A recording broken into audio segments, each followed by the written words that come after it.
I hadn't slept in over 20 hours. Every step down the fluorescent lit hall made my legs feel like lead, and every blink brought with it strange flickers behind my eyes, like shadows were crawling across my vision, wriggling just out of reach. I promised myself one last chart before collapsing. That was all I had left. I finished entering the final vitals, closed the laptop, and debated eating something. My body begged for sustenance, but my stomach rebelled at the thought. Still, I pushed myself up and shuffled toward the cafeteria, dragging my exhaustion along. The hospital at night is a strange place. The hum of the lights above sounds almost alive, like trapped insects. Hallways that are normally empty at night seem to lean in on you, echoing each footstep. Every cough, every squeak of a gurney sounds exaggerated, like the building itself is listening. That's when I noticed her. She was in the lobby, seated in a wheelchair. Her skin had a waxy pallor, her hair matted to her scalp with sweat. Her eyes were half closed, but there was no life in them, just an empty, reflective void. A man stood behind her, shifting uneasily, glancing between her blank stare and the receptionist who seemed completely disinterested. I should have kept walking. My body screamed for food and rest. But something about her made me freeze, rooted in place. I stepped closer. My heartbeat picked up. The man saw me first. "Doctor, please, it's my wife, Mara. She started feeling dizzy and sick this morning, and her doctor recommended admission. But while we waited, she got worse. They provided the wheelchair, but..." His words faded. I couldn't look away from her. Her lips quivered, making low, incomprehensible noises. I reached out, searching for a pulse. It was faint, irregular, almost imperceptible. Her breath rattled. Her skin was clammy and cold. Her eyes rolled slightly upward, and for a moment, I felt a shock that stole my words. Nobody else seemed to notice. The lobby was still filled with indifferent faces, typing, talking, ignoring the woman dying quietly in front of them. Something inside me snapped. Without thinking, I told the man to follow me, and together we made our way to the emergency room. We didn't run. Running would have caused chaos. Instead, we moved in slow, deliberate steps, the fluorescent lights flickering above as if the building itself were observing. I asked questions, medications, previous illnesses, allergies, but my own voice shook. I was an intern. I wasn't sure I could handle what was coming. When we reached the ER doors, I barked out, "Immediate attention! Emergency now!" The staff responded instantly. Nurses rushed, monitors powered up, alarms beeping. She was laid onto a stretcher, wires and sensors crawling across her body. Numbers flashed, telling the story her lips could not. Heart rate dangerously low, blood pressure dropping, breathing uneven and shallow. The husband mentioned that she had vomited something dark that morning. I opened her mouth and recoiled. The smell was not just blood. It was something older, decayed, as if centuries of rot had seeped into it. Her abdomen was taut, unnaturally swollen. I placed my stethoscope against her skin, and for a fleeting second, I thought I could hear faint whispers beneath it, like voices trapped inside flesh. Medications were administered, vital signs slowly climbing, each small improvement feeling like a fragile victory. Her groans were strange, rhythmic, almost hypnotic, as if the sound itself held some forbidden cadence. Imaging revealed fluid filling her abdominal cavity, internal bleeding. She would need surgery immediately. In the operating room, the air felt heavier than usual. The smell hit first, earthy, pungent, like a grave that had been undisturbed for centuries. When the incision was made, what we found inside was unimaginable. The organs moved unnaturally, twisting and writhing as if resisting our touch. It was wrong, familiar yet alien. Then it happened. The motion became overwhelming. Shapes formed that were impossible. Tendrils of flesh, shifting masses, something organic yet clearly not human. The room seemed to bend around it. The lights dimmed, the walls shifted, the floor rippled. The other surgeons were frozen, unblinking, as if their minds had been swallowed. I felt the instinct to flee, but my body remained caught between horror and disbelief. I bolted when the door opened, lungs burning, chest heaving, until I collapsed against the sterile corridor walls. Days later, the colleagues who assisted lie unconscious, their expressions locked in terror. Their bodies twitch in patterns I cannot decipher.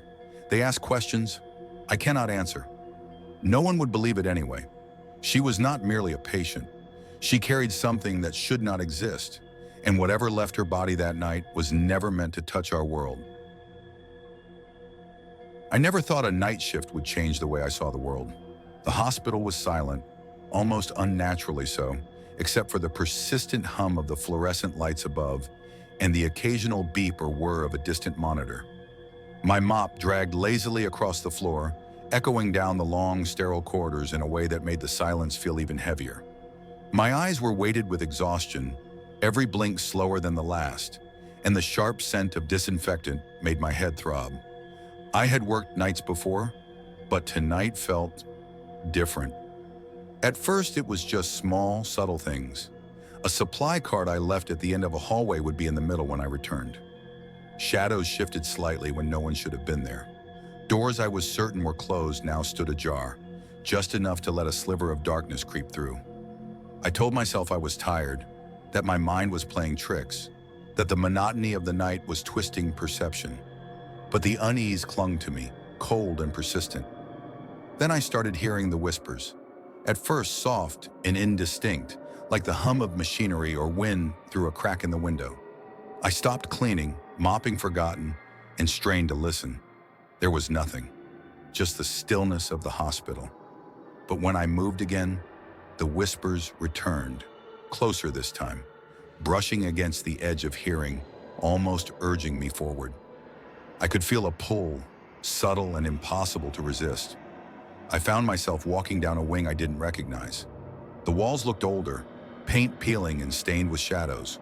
The floor tiles, worn and cracked, made a faint clicking as I stepped. In the rooms lining the hallway, I saw patients, some sitting upright, some slouched, some lying still as though sleeping. But when I checked my notes, the beds were all marked empty. I tried to rationalize it, thinking maybe I had forgotten which wing I had been in, but a gnawing dread grew in my chest. One figure caught my eye, a man sitting upright in a chair, his face obscured in shadow. I froze. There was something about him that made the air thicken, like stepping into a room where the heat had been turned off, but the atmosphere pressed on. He turned slowly, and for a fleeting instant, I thought I saw him smile. Then he vanished as though he had never been there at all. The corridors began to twist and shift in ways that defied logic. I walked down one hall, and it led me back to the same nurse's station I had passed only minutes before. Each turn seemed to loop endlessly, every door opened to somewhere new and impossible. I started to feel that the hospital itself was alive, rearranging itself around me, bending reality just enough to make me question my own senses. I heard footsteps behind me, slow and deliberate, echoing down the corridor like a metronome set to a terrifying rhythm. I didn't dare look. My heart pounded in my chest, sweat slicking my back and the back of my neck. The shadows along the walls stretched, then recoiled like they were watching, waiting, breathing. I stumbled into a small supply closet, shutting the door and pressing myself against the wall. The whispers surrounded me now, closer, almost inside my own head. They spoke in a language I could not comprehend, yet their meaning was clear. Warning, threat, curiosity. The air felt thick, heavy with something intangible, and my chest ached from the effort of breathing. The light flickered once, twice, then went out completely. In the blackness I felt it, a presence brushing past me. Not solid, not warm, but undeniable, like an invisible hand tracing along my spine. Panic overtook rational thought. I bolted, sprinting down hallways I could no longer map in my mind. The whispering followed me, sometimes ahead, sometimes behind, always circling, always there. I passed doors that now seemed impossibly high, ceilings that arched in ways they never had before. The hospital had become something else, a maze alive with intent, its silence now threatening, watching. My legs ached, lungs burning, yet I could not stop. Every corner I turned seemed to bring me closer to something, yet I could never see it. only feel its proximity in the tightening of my chest and the rush of air around me. Finally, after what felt like hours, but could have been minutes, I reached the main entrance. The doors slid open smoothly, spilling me into the cold night air. The hospital loomed behind me, silent again, indifferent, as though nothing had happened. I stumbled onto the pavement, gulping in the frigid air, trying to convince myself I had imagined everything. But I still hear them sometimes. When the world is quiet, when the city hums softly and the lights flicker in my apartment, a whisper reaches me, barely audible, brushing against the edge of perception. Don't forget us. And in that whisper, I know it is not a memory. It is a warning.